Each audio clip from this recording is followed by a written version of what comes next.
अस्सलाम वालेकुम students, welcome to biology class. ये हम चैप्टर 5 हमने स्टार्ट किया है। जैसे कि आप जानते हैं आज उसका लेक्चर 12 है 18 जून ऑफ 2020 को।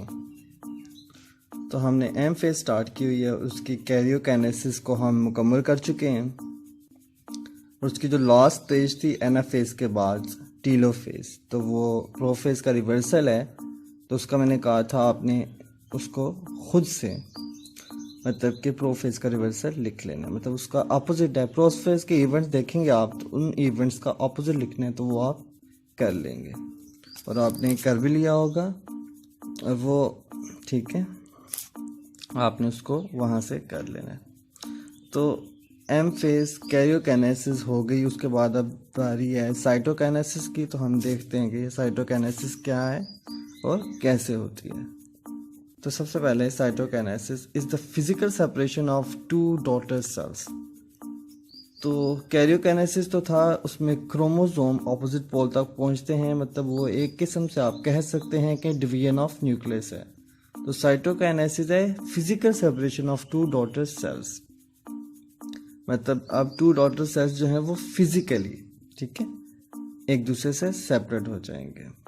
पहले तो वो अंदर कंटेंट वाइज सेपरेट हो रहे थे, मतलब कुछ कंटेंट्स राइट पोल की तरफ और कुछ कंटेंट्स लेफ्ट पोल की तरफ जा रहे थे, ठीक है।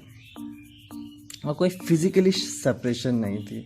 मतलब आप इसकी एग्जांपल इससे ही समझ लें कि घर के अंदर ही सेटिंग्स चेंज की जा रही हों। कुछ सामान घर के राइट कॉर्नर पे और कुछ सामान घर के लेफ्ट कॉर्नर पे ले जाया जा रहा हो, लेकिन बाउंड्री वॉल्स वही हो और घर के सेंटर में कोई दीवार ना दी जा रही हो। तो साइटोकाइनेसिस है कि अभी घर के सेंटर में दीवार दी जानी है और फिजिकली उन दो घरों में तकसीम कर दिया जाएगा सेल को। या एनालॉजी के तौर पे मैंने आपको एग्जांपल दी। तो साइटोकाइनेसिस जो है वो शुरू कब होती है? तो it begins right after chromosome segregation in anaphase. तो एनाफेज में जब क्रोमोसोम सेग्रीगेशन हो जाती है तो उसको फौरन बाद ये स्टार्ट हो जाती है cytokinesis. Cytokinesis involves a finally regulated series of events that ensure equal distribution of chromosome cytoplasmic material between the two new daughter cells। तो साइटोकाइनेसिस है, इसमें बहुत finally regulated series of events होते हैं, मतलब जिनको बहुत मॉनिटर किया जाता है ऐसे इवेंट्स, और जो इस बात को यकीनी बनाते हैं, इंश्योर करते हैं इस बात को कि क्रोमोसोम और जो साइटोप्लाज्मिक मटेरियल है वो बराबरी की बुनियाद पे दो डॉटर सेल्स में तकसीम हो जाए, ठीक है। तो अब हम देखेंगे कि साइटोकाइनेसिस एनिमल सेल्स में कैसे होती है। ये एनिमल सेल का आज हम देखेंगे, उसके बाद हम प्लांट सेल का। मतलब एनिमल सेल्स और प्लांट सेल में डिफरेंट तरीकों से साइटोकाइनेसिस होती है, मतलब physical separation of daughter cells. In animal cytokinesis occur through formation of cleavage फोरो। तो एनिमल सेल्स में जो साइटोकाइनेसिस का मेथड है वो क्लीवेज फोरो को आता है, ठीक है। तो ये क्लीवेज फोरो क्या है, तो आए हम समझते हैं। एनाफेज में ये साइटोकाइनेसिस ऐसे नहीं है कि ये कोई जब मुकम्मल हो जाएगी एनाफेज, मतलब कि एक फाइनली मुकम्मल हो जाएगी तो वहाँ से स्टार्ट हो जाती है। ये शुरू एनाफेज से स्टार्ट होना शुरू हो जाती है। एक्टिव इसके इवेंट्स जो हैं वो मतलब एनाफेज के, जब ये देखेंगे क्रोमोसोम तो डिफरेंट कॉर्नर्स पे पहुंच गए हैं तब वो ज़्यादा एक्टिव होते हैं। तो एनाफेज में ऐसा होता है कि एक एक्टोमाइसिन कंट्रैक्टाइल रिंग, ये प्रोटीन्स का रिंग बनता है एट द कॉर्टेक्स या at the centre of cell, जहाँ इक्वेटोरियल प्लेट या मेटाफेज प्लेट बनी थी। ये इक्वेटोरियल माइक्रोट्यूब्यूल्स और ये सेंटर स्पिंडल माइक्रोट्यूब्यूल्स हैं ये वाले। तो ये एक्टिनोमाइसिन, ये दो तरह के प्रोटीन होते हैं एक्टिन और माइसिन, उनका एक कंट्रैक्टाइल रिंग बनता है एट इक्वेटोरियल प्लेट, मतलब जहाँ इक्वेटोरियल प्लेट हुआ करती थी सेल की।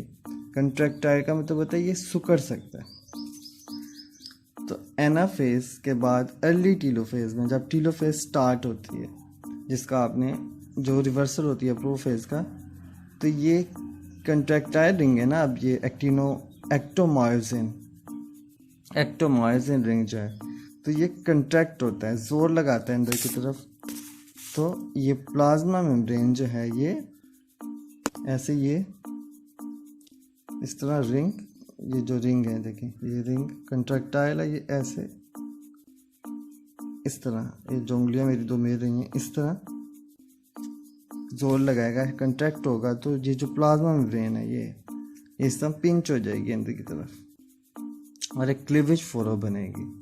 तो ये अमल जारी रहेगा, ये डीपन होती रहेगी और इस तरह डीपन होती होती एक इंट्रासेलुलर ब्रिज बन जाएगा। और ये रेड कलर से जो शो किया गया है, ये मिड बॉडी रिंग है। तो वो रिंग इतना छोटा हो कि इस तरह मिड बॉडी रिंग बन जाएगा। उसने देखें मेम्ब्रेन्स को कितना पिंच करके बीच में एक बस थोड़ा सा उनमें कनेक्शन ही रहने दिया। इस तरह ये आखिरी पॉइंट है। इसके बाद मज़ीद जब वो कंट्रैक्ट होगा मिड बॉडी रिंग, तो दो सेल्स अलहदा हो जाएंगे इस तरह, उनमें वो कनेक्शन भी टूट जाएगा। तो ये है साइटोकाइनेसिस, जिस तरह वो तरीका जिस तरह वो प्लांट सेल में होती है। तो आपने इसे याद रख लेना है। मतलब फिर समरी मैं कर देता हूँ, जहाँ पे एक कटोरियल प्लेट होती है, मेटाफेज प्लेट, वहाँ पे एक एक्टोमायोसिन कंट्रैक्टाइल रिंग, मतलब दो प्रोटीन से मिला हुआ, एक्टिन और मायोसिन प्रोटीन से मिला हुआ रिंग बनता है। वो रिंग कंट्रैक्ट होता है तो वो प्लाज्मा मेम्ब्रेन को पिंच करता है, वो पिंच करता जाता है, डीपन होती जाती है और फिर वो मिड बॉडी रिंग की सूरत में रह जाता है और एक माइनस ऑफ कनेक्शन दो सेल्स में रह जाता है और उसके बाद वो अलहदा हो जाते हैं। तो ये था बच्चों साइटोकाइनेसिस इन एनिमल सेल्स। तो नेक्स्ट लेक्चर में इंशाल्लाह हम साइटोकाइनेसिस इन प्लांट सेल्स को डिस्कस करेंगे। मैं उम्मीद करता हूँ कि आपको ये समझ आ गया होगा। नेक्स्ट लेक्चर तक इजाज़त दीजिए। अल्लाह हाफिज़।